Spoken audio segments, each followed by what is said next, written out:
Hey, just got done with another ride, and I'm thinking I'm going to have to buy some more bicycle jerseys so I'm not wearing the same shirt in all the videos.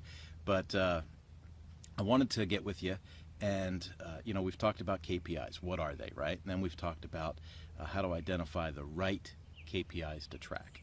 And it's not just about the videos. There's actually some text in the learning management system that you can read that's a little more specific. But I did want to have multiple ways to communicate with you as a student as you go through this learning management system. And in this module, I want to talk about identifying trends versus spikes. And when it comes to fitness, when it comes to business goal setting, when it comes to just about anything that we're trying to accomplish in life, we have to think in terms of established trends or kind of a flow of things that is outside the scope of what is a spike or an instance or a snapshot. I think that this is really, really important and something that gets missed a lot and something that I'd really like you to pay some great attention to. So, like with the other courses that I've put up in this series, let's talk about this in terms of bicycling for fitness. If I were to ride the mountain bike over the road bike that's behind me right now, which bike do you think is going to have the higher average speed? Right? So it's going to be the road bike.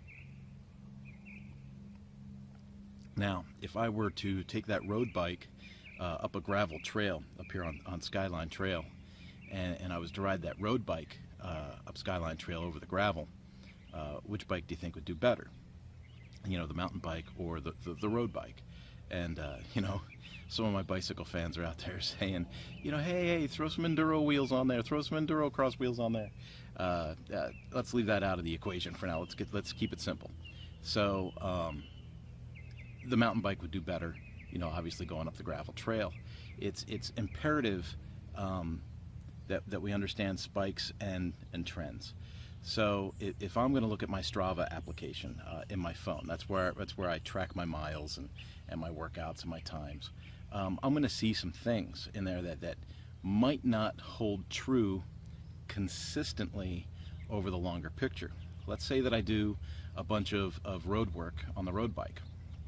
And so I'm going to constantly see things like, 18 miles, 20 miles, 25 miles, and then hopefully as time goes, I'm going to see some bigger numbers, right?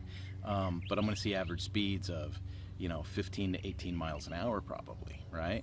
And so I'm going to see that as a trend. There's going to be a steady growth in distance traveled and average speed.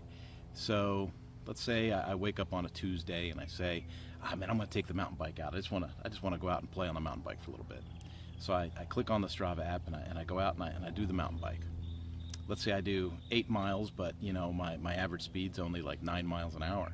And let's say I go up the trail here into the national forest behind the house, and I plunk around on a couple of dirt trails here and there and do this, do that, do the other. When I get back home and I download the Strava app, I'm going to look at it, and it's not going to look right? I'm going to have 20 miles, 25 miles, 30 miles, 14 miles an hour, 18 miles an hour, 20 miles an hour, and then I'm going to have this ride pop up for 6 or 8 miles, and it's going to be 9 or 10 miles an hour for an average. And that spike, and this is a negative spike, right? This is one that's going down. That spike is going to be hard to swallow at first. It's going to look like, hey, this doesn't belong. This is I had a horrible day. Let's be realistic. Did I have a horrible day? No. I went a lot further than the guy sitting on a couch, and I certainly probably didn't gain any weight that day from doing the exercise. So it's not that that's a bad day. It's just that you're going to see a spike in non-performance for that day because of the other changing KPIs around it, right? So it's huge important. Like in that situation, let's say I was tracking heart rate, calories burned, cadence, things like that. It's important to realize that those trends will stay fairly consistent. And so that one spike that we have in the 2 KPIs that we're measuring, which would be distance and time, would be the only 2 that are off. So we don't want to focus on those spikes. We want to focus on the trends. Remember, you're trying to focus on trends so that you can establish a pathway to healthy growth and to get you to your goals.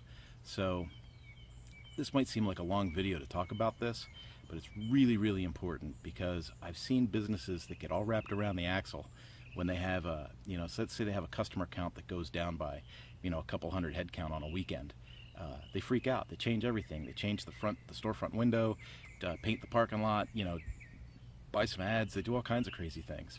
And that might not be the right KPI to track at the right time. You have to look at the trends of the other KPIs to know if you've got an anomaly there that can be overcome through simple business building. So bear with me. There'll be a lot more that we uncover in these training series here in the Manana Learning Management System, and I'm glad you're along for the ride. Have a good one. Bye-bye.